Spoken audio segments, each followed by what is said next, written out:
అబ్బా! ఎంత బాగున్నాయో ఈ జిలేబీలు.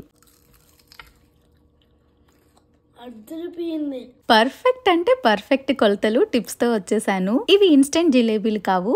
ఇన్స్టెంట్ జిలేబీల్లో అంత మజా ఉండదు. జిలేబీ అంటే పిండి పులవాల్సిందే. అప్పుడే అసలైన టేస్ట్, ఆ ఫ్లేవర్ ని ఆస్వాదించగలం. ఒక బౌల్లో 2 టేబుల్ స్పూన్స్ పెరుగు, 2 టేబుల్ స్పూన్స్ వాటర్ వేసి మంచిగా గిలకొట్టుకోవాలి. ఇప్పుడు దీంట్లోకి 2 కప్పుల మైదా పిండి వేసి కరెక్ట్ గా 3/4 కప్ వాటర్ పోసి, తక్కువ పోసుకోవచ్చు కానీ ఎక్కువ మాత్రం పోయకూడదు. ఎక్కువ పోస్తే పిండి జారైపోయి జిలేబీలు రావు. పిండంతా ఉండలు లేకుండా తేలిక పడేంత వరకు కలిపి మూత పెట్టి 12 నుంచి 15 గంటలు పులవనివ్వాలి. 15 అవర్స్ తర్వాత పిండి పులిసిన స్మెల్ వస్తుంది. ఒకసారి దీన్ని మళ్ళా కలిపి కన్సిస్టెన్సీని చెక్ చేసుకోవాలి. ఇలా ఫ్లోయింగ్ కన్సిస్టెన్సీ ఉంటే పిండిలో ఇంకా వాటర్ యాడ్ చేయాల్సిన అవసరం ఉండదు. ఇప్పుడు దీన్ని పైపింగ్ బ్యాగ్ లో వేసి చిన్న హోల్ పెట్టుకోవాలి. పాకం కోసం నా వరకు జిలేబీ అంటే బెల్లం పాకమే, కానీ చాలా మంది పంచదారతో కూడా చేసుకుంటారు. మీరు ఇక్కడ బెల్లం బదులు పంచదార తీసుకోవచ్చు. 2 కప్పుల బెల్లం, 3/4 కప్ వాటర్ పోసి లైట్ గా తీగ పాకం రానివ్వాలి. ఇప్పుడు ఆయిల్ వేడెక్కాక ఫ్లేమ్ ని మీడియం లో ఉంచి ఈ జిలేబీలు వేసుకుని 2 వైపులా కాల్చుకుని గోరువెచ్చగా ఉన్న పాకంలో వేసి ఒక 20 సెకండ్స్ ఉంచి తీసేయాలి. అంతే.